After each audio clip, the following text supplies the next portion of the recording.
Hey everyone, Julian here. Today I'm going to be showing you how to make modern disco house, sort of like Loods and Grab, Dance System, Defected, Toolroom, that style. As usual, you can get this full project file, samples, MIDI, presets, the entire template is available on my website. Link is at the top of the description. Thank you so much for the support, everybody. Definitely grab this. It's something to take your tracks to the next level right immediately as soon as you download it.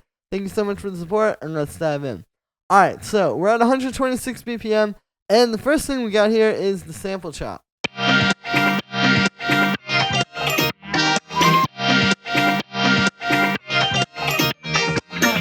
So this is a sample that I chopped up, and it's pretty different from the original sample. Now, here's the original sample that I started with.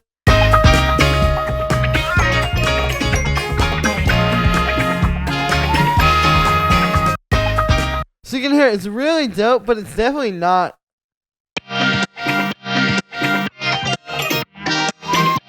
So you can see, you can really take these samples to a different place and still make it sound pretty natural. Now, the secret to this is essentially what's called a half note chop, meaning basically we're chopping this into half notes. Like, what I do is I get it quantized over here, right?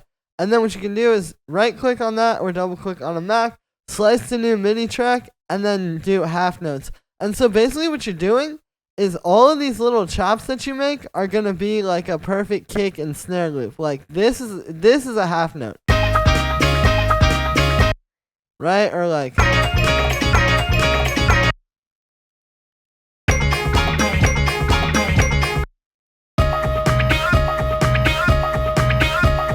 right? So you can hear by doing that, you get these nice little like micro loops kind of, right? And then what you're doing is you're just kind of creating the rhythm out of those.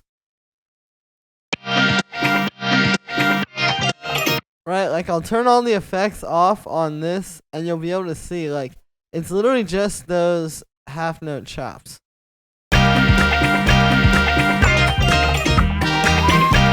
And because you're letting the whole kick and snare ring like that, you're getting from each one of these. It feels very natural. And this is how you can really take the sample to a new place, because it sounds like it's, you know, the way that it's supposed to be in the sample. It sounds like it's just a recording. But it's actually just working together with the sample. And that's the other thing too, you know, it's kind of like, you know, if you're making a leather jacket, like, you have to kind of work with the material, right? Like, you're not going to try to do anything that the leather can't easily do. Well, it's kind of the same thing with this, right? Like, if you're trying to take a sample and chop it up too weird or do too much with it, you can really get lost. At least if you're stuck, I would say start from this place with the half note chop. And you're really, like, working with the material to create what you're going to create. Alright, so then after that we got this EQ, which is cutting out some lows and cutting a little bit of highs. So this obviously gets the low end out of the way and also cuts out a little bit of space in the highs for like the hi-hats and stuff. Plus it kind of helps it sound a little bit more like lo-fi and like old school. Speaking of that, we have this redux. So this is really subtle, but here's without it.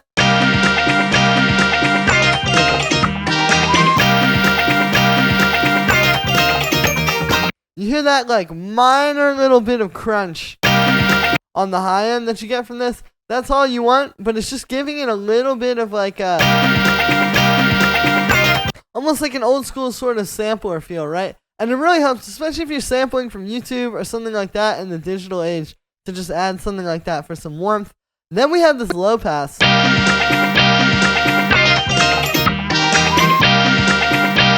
Which you can probably hear has a little bit of movement on it. So what's happening is it's actually not that low, right? Like it's, you know, pretty high up there.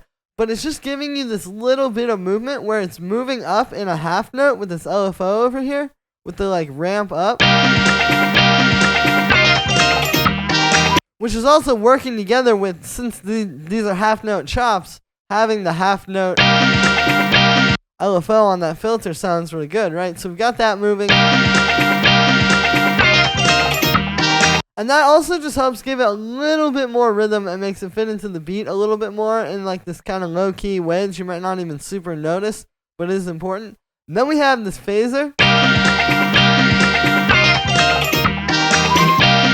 So I really like using this on these samples, especially really slow like that, where it's just like inching along while the sample's kind of like going steady.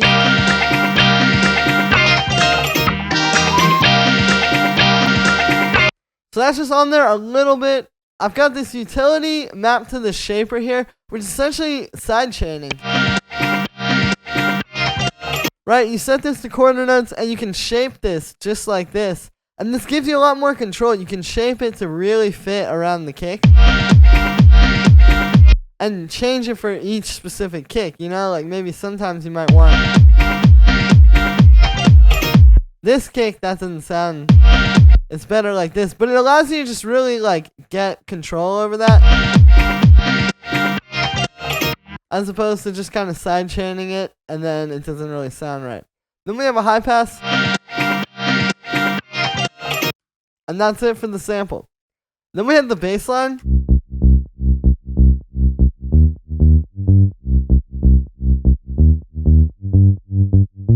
Now, this bass line was written to fit together with the sample. So the way I actually did this is taking off this high pass here and taking off the one back here. You can actually just take your sample and like low pass it a bunch.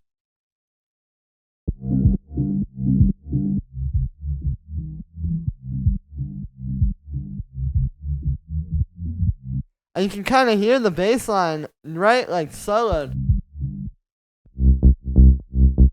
So if you notice,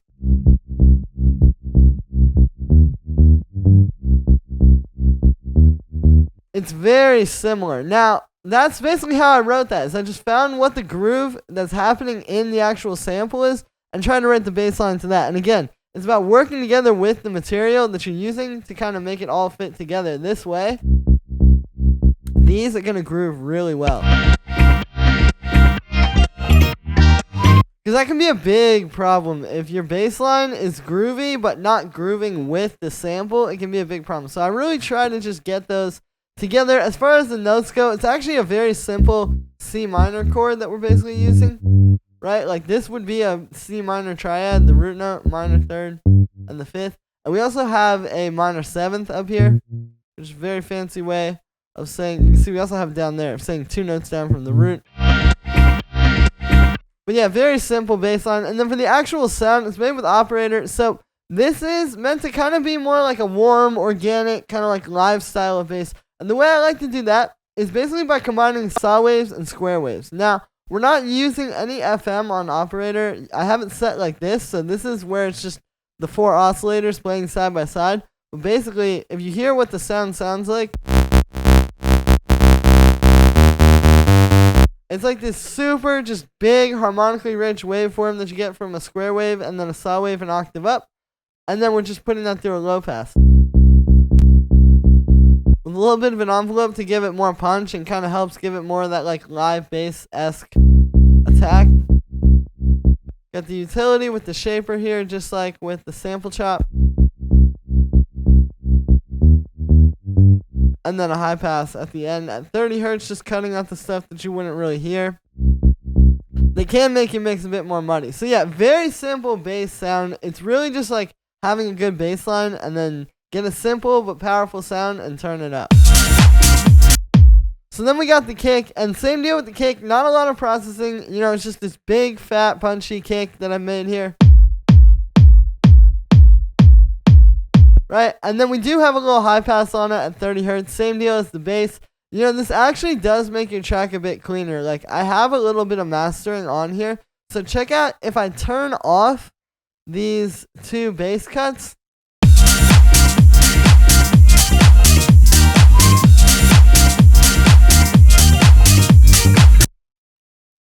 Now on. It actually grooves better with them on. It's crazy. It's such a subtle thing, but this really does actually help your track. And you wouldn't think, it's the last thing you would think to do, but you actually, it goes really nicely, I think. Just with the whole mix and cleaning it up. So then from there, I'll move to like the main drums, which will be the hi-hat and the clap. Now I also want to show you, you'll notice these three, the kick, the hi-hat, and the clap, are kind of all meant to be even. Like you want these to all be hitting around the same level. And then the other percussions can be more background. But I really try to mix these to be like equally loud.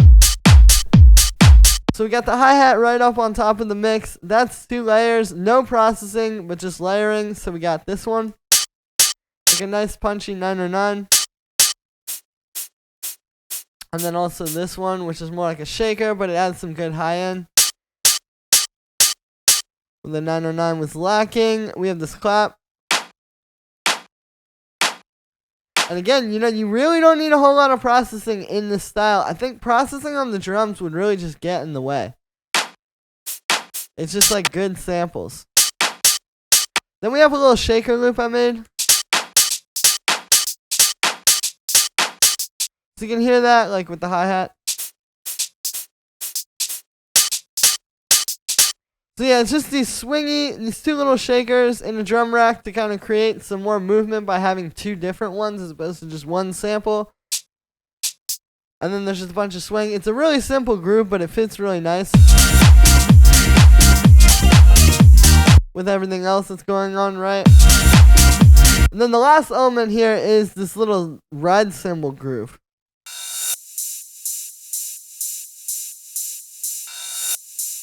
So this is definitely background, but it makes a really big difference for the flow of the track. Check out what the track sounds like without this, and then I'll turn it on and you'll notice.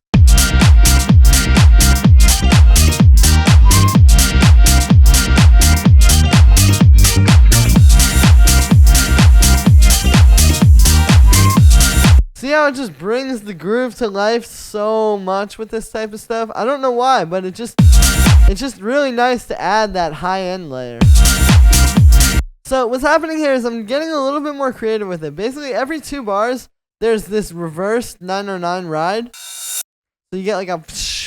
And you'll notice that also, it's not just the drums. That also works together with the sample because it kind of tells you, hey, we're back at the beginning of the loop again.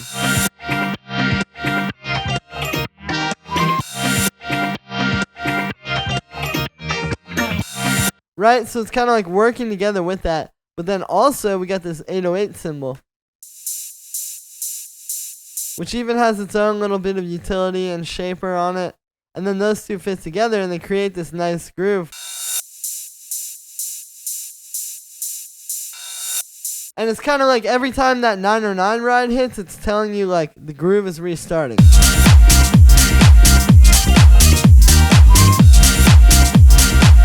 And again, it's all going off of that sample chop and making everything fit together with the groove that's being presented there. That's what's going to make the best track.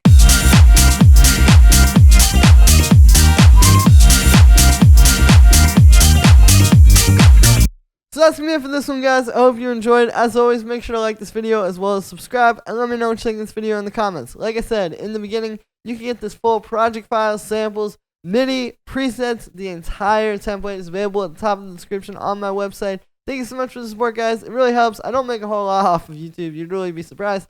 But with these sample packs and tutorials, I'm able to keep bringing you guys new videos and showing you guys new stuff like this every single day. Thank you so much for the support, though. It's not just about supporting me. It's also about supporting yourself and grabbing the template. It's going to take your tracks to the next level today and get you where you've been trying to get. So go ahead, go click that link, support yourself. Thanks for the support, everybody, and I'll see you tomorrow with another video.